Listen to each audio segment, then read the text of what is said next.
I want to start by re-emphasizing the point that what are called the religions of the East, and the ones we're discussing, Hinduism, Buddhism, and Chinese Taoism, they don't involve that you believe in anything specific. And they don't involve any idea of obedience to commandments from above. And they don't involve any conformity to a specific ritual, although they do have rituals, but their rituals vary from country to country and from time to time. Their objective is always not ideas, not doctrines, but a method for the transformation of consciousness. That is to say, for a transformation of your sensation of who you are. And I emphasize the word sensation because it's the strongest word we have for feeling directly. When you put your hand on the corner of a table, you have a very definite feeling.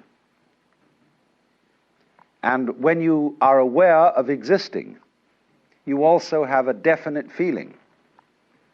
But in the view of these methods or disciplines, the ordinary person's definite feeling of the way he exists and who he is a hallucination.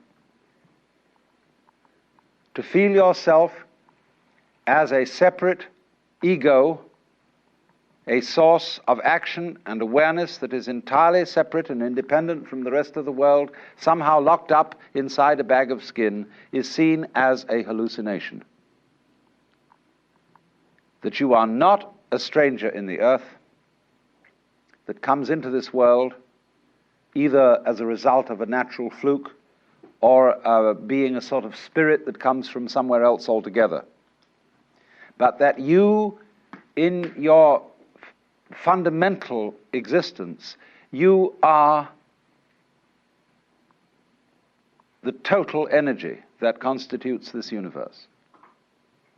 Playing that it's you. Playing that it's this particular organism. And even playing that it's this particular person. Because the fundamental game of the world is a game of hide and seek. That is to say, that the colossal reality, the energy that is everything, that is a unitary energy, that is one, plays at being many, at manifesting itself in all these particulars that we call you and you and you and you and you and you and you and you and this and that and all around us. And it's fundamentally a game. And you can say that this goes really for all the systems that I'm talking about. It's the basis of Hinduism, of Buddhism, and of Taoism, this intuition. Now today we're going to talk about Buddhism. Buddhism is an offshoot of Hinduism. You could in a way call it a reform of Hinduism, or Hinduism stripped for export. It originates in northern India, close to the area that is now Nepal, shortly after 600 BC. There was a young prince by the name of Gautama Siddhartha who became the man we call the Buddha. Now, the word Buddha is not a proper name, it's a title. And it's based on the Sanskrit root Buddh, B-U-D-H, which means to be awake. And so you could say the Buddha is the man who woke up from the dream of life as we ordinarily take it to be, and found out who he was, who he is. It's curious that this title was not something new. There was already in the whole complex of Hinduism the idea of Buddhas, of awakened people, and curiously they are ranked higher than gods.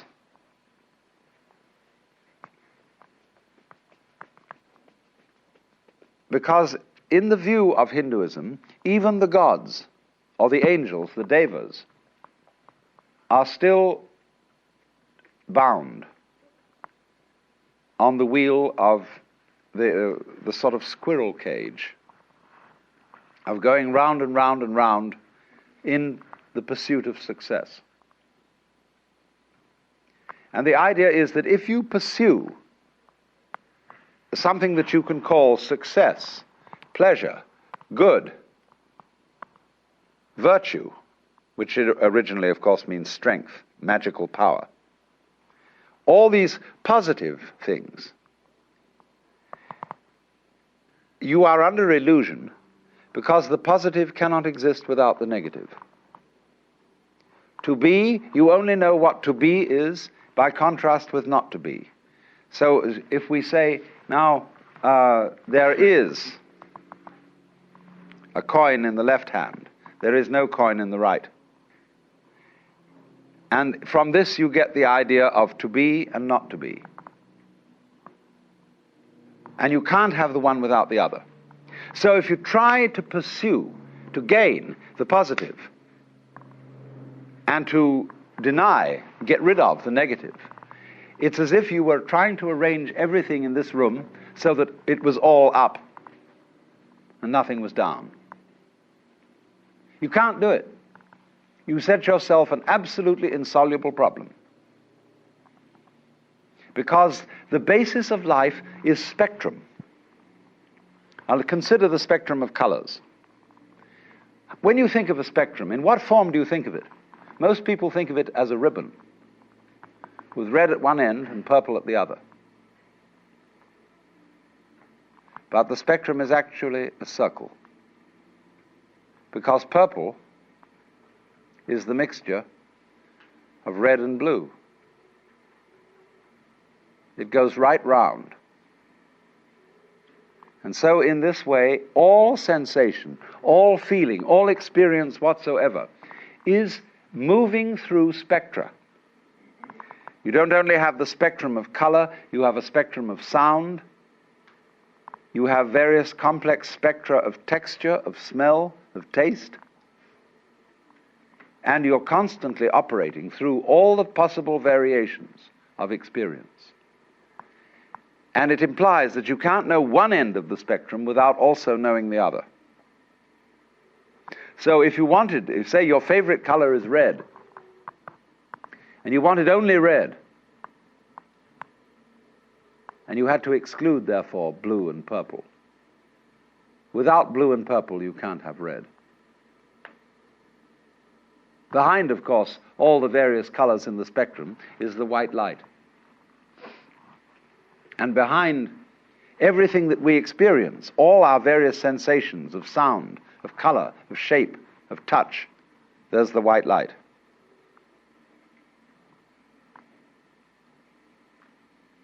And I'm using the phrase the white light rather symbolically. I don't mean it literally. But there is common to all sensations what you might call the basic sense. And if you explore back into your sensations and reduce them all to the basic sense, you're on your way to reality, to what underlies everything, to what is the ground of being, the basic energy. And to the extent that you realize this and know that you are it, you transcend, you overcome, you surpass the illusion that you are simply John Doe, Mary Smith, or what have you. So then, the Buddha, as the man who woke up, is regarded as one Buddha among a potentiality of myriads of Buddhas. Everybody can be a Buddha. Everybody has in himself the capacity to wake up from the illusion of being simply this separate individual. The Buddha made his doctrine very easy to understand, because in those days there wasn't very much writing being done, and people committed things to memory. And so he put his doctrine or method in various formulae, which are very easy to remember, and I'm going to explain it in those terms so that you can remember it just as well.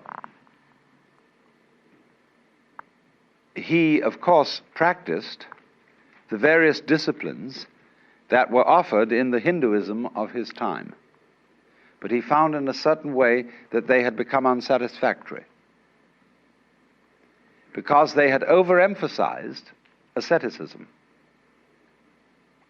had overemphasized putting up with as much pain as you can.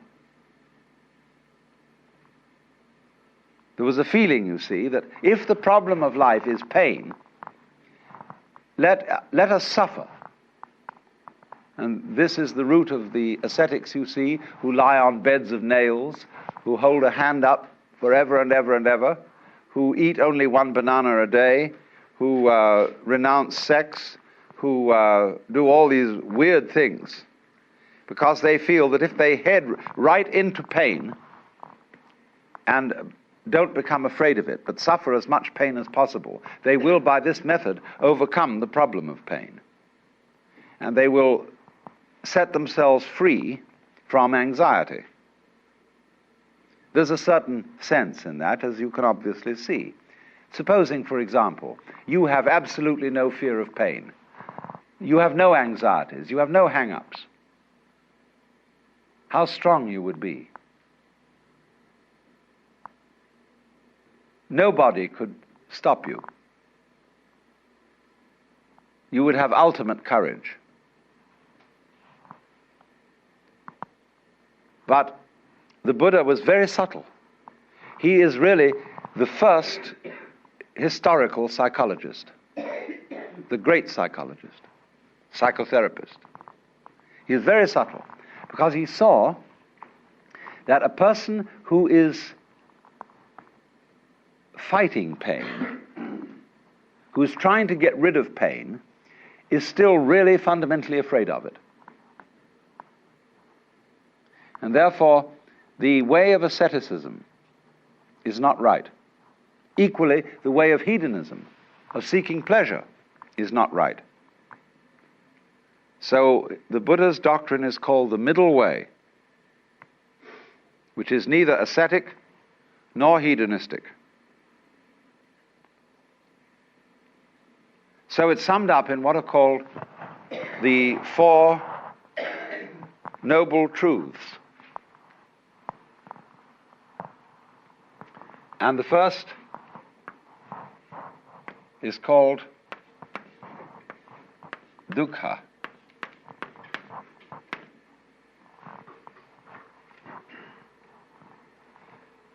Dukkha means suffering in a very generalized sense. You could call it chronic frustration. And it is saying that life as lived by most people is dukkha. Is an attempt, in other words, to solve insoluble problems.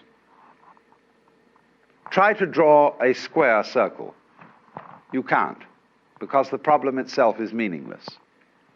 Try to arrange the things in this room so that they're all up and none of them down. It is meaningless. Such a problem cannot ever be solved. So try to have light without dark, or dark without light. It can never be solved. So the attempt to solve problems that are basically insoluble, and to work at it through your whole life, that is dukkha.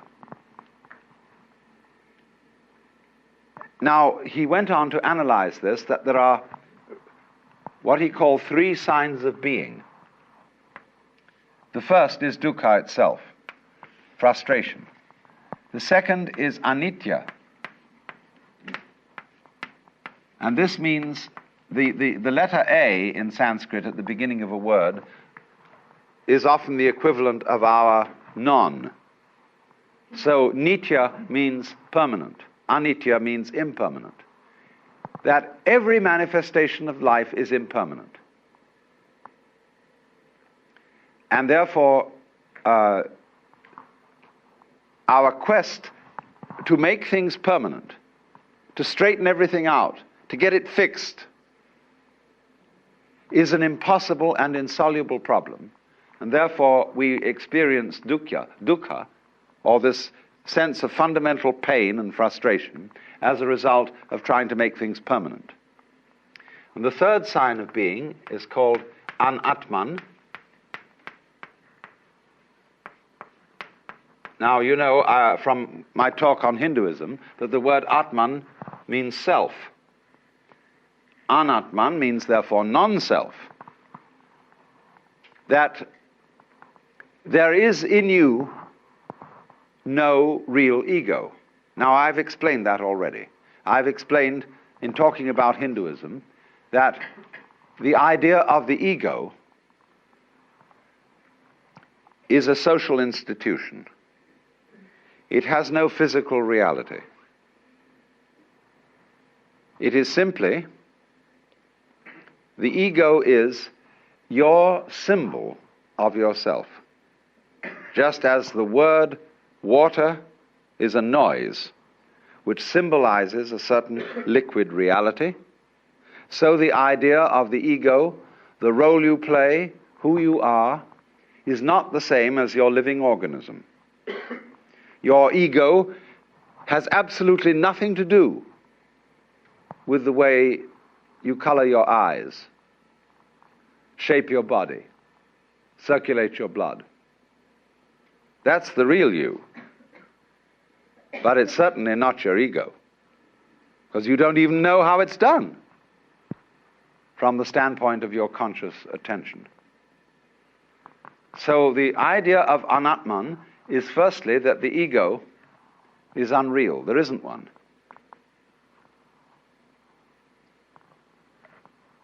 Now then, this then is the first truth. There is this situation that we have dukkha, or frustration, because we are fighting the changingness of things, and because we don't realize that the ego, the I, is unreal. The second of the Four Noble Truths is then called Trishna.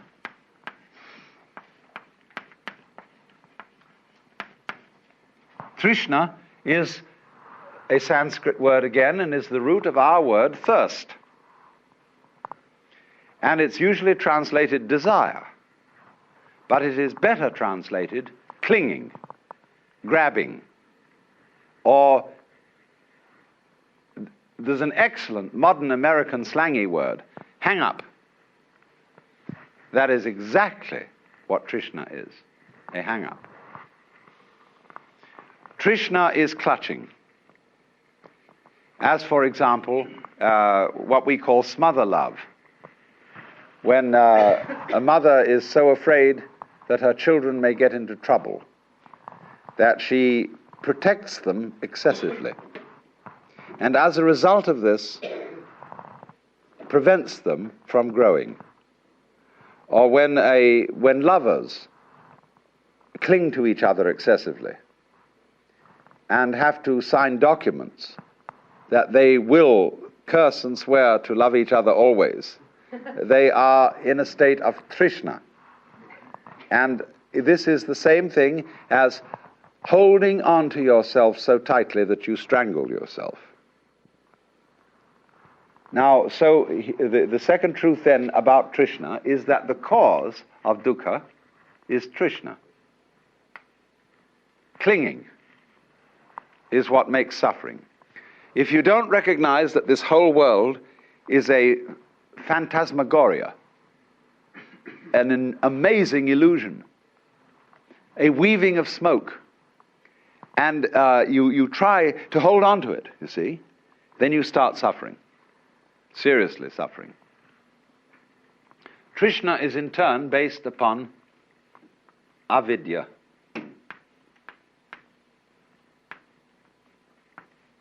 The same negative, vidya, from the root vid, means knowledge, as in the Latin video and the English vision.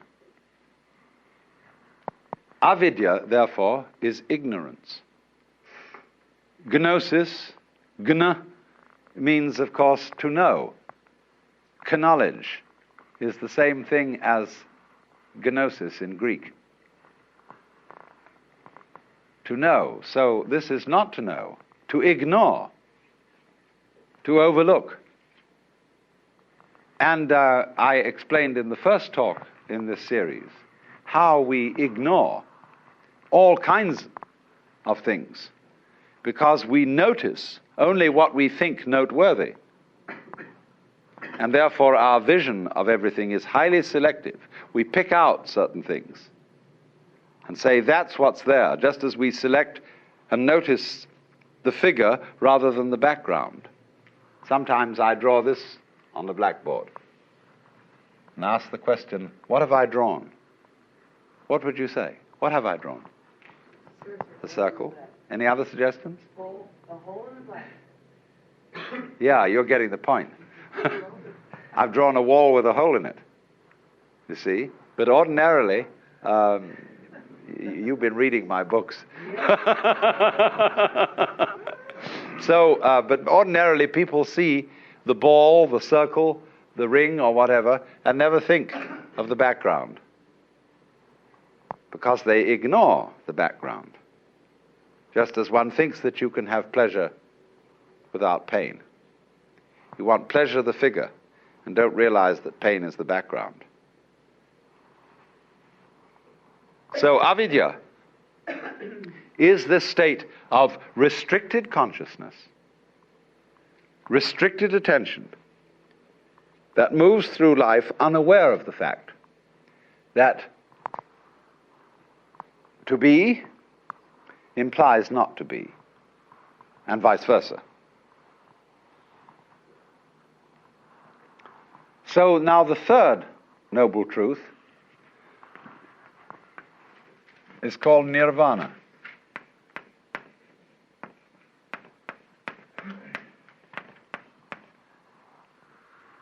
This word means blow out. Nira is a negative word, again, like Vana is blowing. So it's a kind of outblowing. Now, in breathing, you know that breath is life. The Greek word, you may pronounce it pneuma or pneuma, is the same as spirit. And spirit means breath. In the book of Genesis, when God had made the clay figurine that was later to be Adam, he breathed the breath of life into its nostrils. And it became alive, because life is breath. But now, if you hold your breath, you lose it. He that would save his life will lose it. So breathe in, breathe in, breathe in, get as much air as you can, and Trishna, cling, and you lose it. So nirvana means breathe out.